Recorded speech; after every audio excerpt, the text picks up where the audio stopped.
Bismillahirrahmanirrahim. Sebelum video ini dimulai, saya ingin mempromosikan produk-produk dari CV Falah Hidayah Gemilang. Nah, CV Falah Hidayah Gemilang ini diketuai oleh Bapak Hilmi Gunawan. Kawan saya ketika saya mualimin dulu, beliau, wah pokoknya banyak lah kisah saya sama Kang Hilmi. Di CV Falah Hidayah Gemilang ini menjual beberapa produk dan menawarkan jasa terapis. Yang pertama ada madu gemilang. Nah, madu gemilang. Yang kedua ada kripca doer. Yang ketiga di sini ada simpring. Dan yang keempat ada jasa bekam terapis. Bagi bapak-bapak, ibu-ibu, para ikhwan semuanya yang ingin membeli produk-produk dari CV Falah Hidayah Gemilang ini, bisa di follow Instagramnya di @fauzanhilmi_28. Nah, silahkan bisa dipesan langsung, nanti barang bisa sampai ke rumah bapak-bapak, ibu-ibu, dan ikhwan sekalian. Terima kasih dan selamat menonton.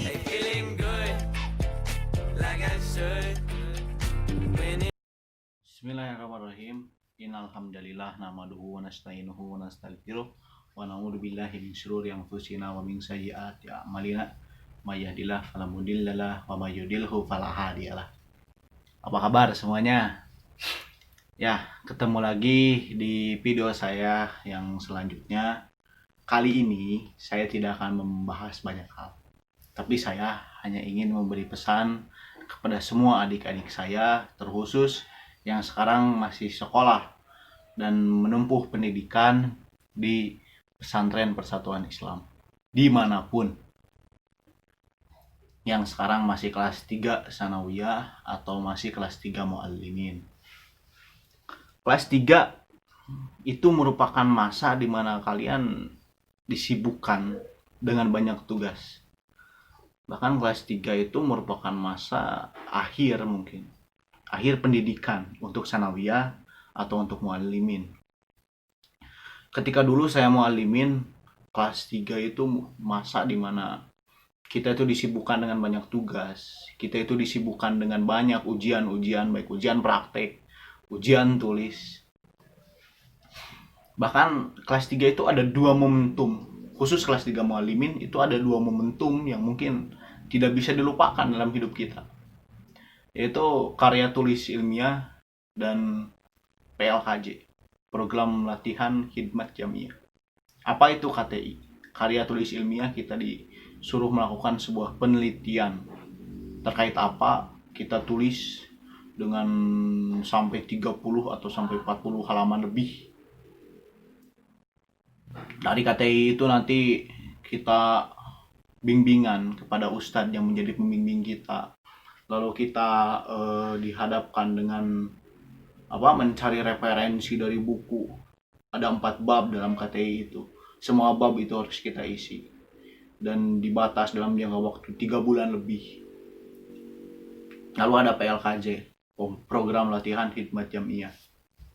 Dimana PLKJ itu kita dikirim ke sebuah daerah yang dimana kita tidak tahu di sana ada siapa. Masih daerah jamiah, dimana kita tidak tahu mereka siapa, tempat tinggal siapa, dan kita tinggal di sana dalam waktu 2 minggu. Kita disuruh mengabdi di sana, mengajar anak-anak diniyah, anak-anak sanawiyah, anak-anak SD, anak-anak MI. Lalu kita harus khutbah di tiap pimpinan jamaah. Kita harus jadi khotib Jumat. Kita harus mengisi pengajian-pengajian dalam waktu 2 minggu. Di sebuah tempat yang dimana kita tidak tahu itu tempat siapa. Dan kelas 3 muallimin pasti akan mengalami itu. Saya yakin pasti akan mengalami itu.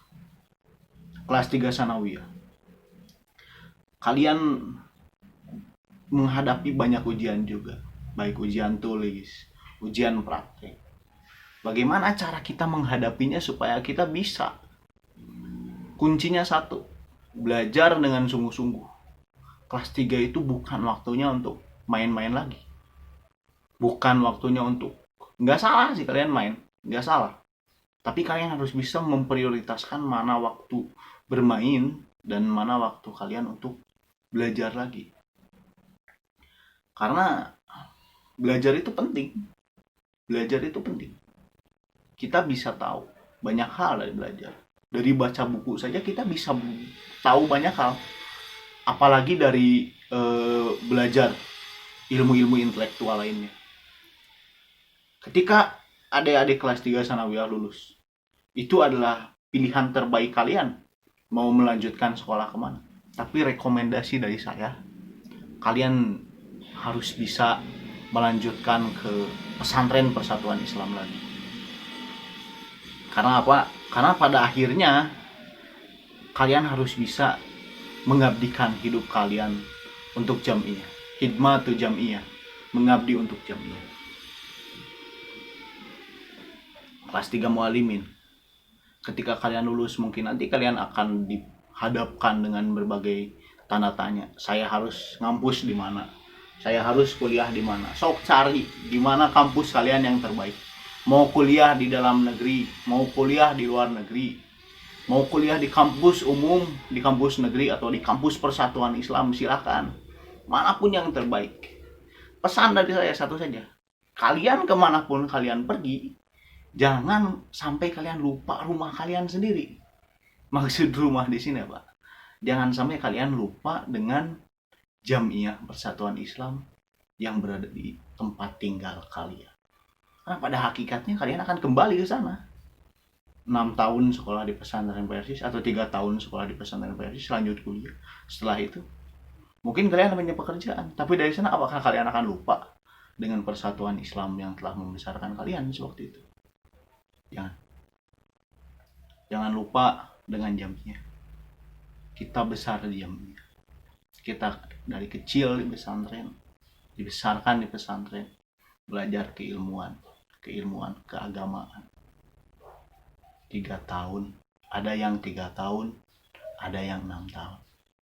Bahkan ada yang sampai sekarang mengabdi di pesantren, menjadi ustadz, murabi, atau pembimbing asrama dan lain sebagainya. Itu lebih baik. Atau syukur-syukur karena kalian menginginkan khidmat jamiah, selulus kalian mualimin, saya kuliah di mana misalnya, di Jakarta, di Bandung, atau di luar negeri. Selesai dari itu, saya ingin mengabdikan hidup saya di pesantren tempat saya sekolah dulu. Bagus. Kalian mungkin yang sekolah di 92 Majalengka, bisa ngabdi jadi pembimbing di sana. Yang sekolah di PPI 80, bisa kalian mengabdi di pesantren tempat kalian belajar dulu. Atau yang di Sarongge, atau yang di Pajagalan, atau yang di Pamengpeh, dimanapun.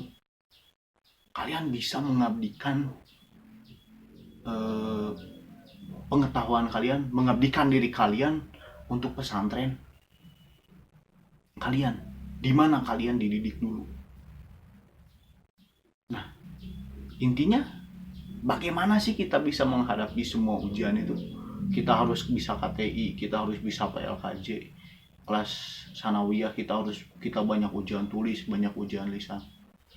Kuncinya adalah bersungguh-sungguh dan belajar. Manjada wajada.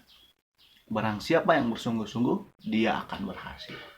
Gak ada perjuangan yang sia-sia. Selagi kita ada keinginan untuk bisa, selagi kita ada keinginan untuk mau, kita mau untuk bisa, kita ingin mengejarnya, insya Allah akan memberikan jalan yang terbaik untuk kita. Berusaha untuk menjadi yang lebih baik lagi. Kalau misalnya selama sanawiyah kita pernah mengalami masa-masa nakal, atau kelas 1, kelas 2 sanawiyah kita pernah mengalami masa-masa nakal, sok dari kelas 3 sekarang mulailah untuk memperbaiki diri kita lagi. Dari kelas 3 mualimin, kelas 1, kelas 2 kita mengalami masa-masa nakal, cobalah perbaiki lagi diri kalian. Telaah lagi, belajar lagi, tafakuri diri kalian dulu. Saya juga sering mentafakuri diri saya sendiri. Ternyata dalam diri saya juga begitu banyak sekali kesalahan-kesalahan. Saya mohon maaf. Ketika kalian nanti keluar dari sanawiyah, masuk ke mualimin, jadilah orang yang lebih baik. Jangan jadi orang yang lebih buruk dari sebelumnya. Misalnya di sanawiyah saya sering buat gara-gara sama ustadz, sering bikin masalah di asrama, sering bikin masalah di pesantren. Cobalah ketika masuk mualimin, perbaiki diri kalian. Mungkin anak-anak mualimin yang di kelas 3-nya dulu ada yang mengalami masa-masa nakal. Ketika mungkin kalian keluar dari mualimin, Allah masih memberikan kesempatan untuk kalian memperbaiki diri kalian lagi. Tafakuri diri kalian. Jadilah yang terbaik. Jadi yang lebih baik lagi dari sebelumnya.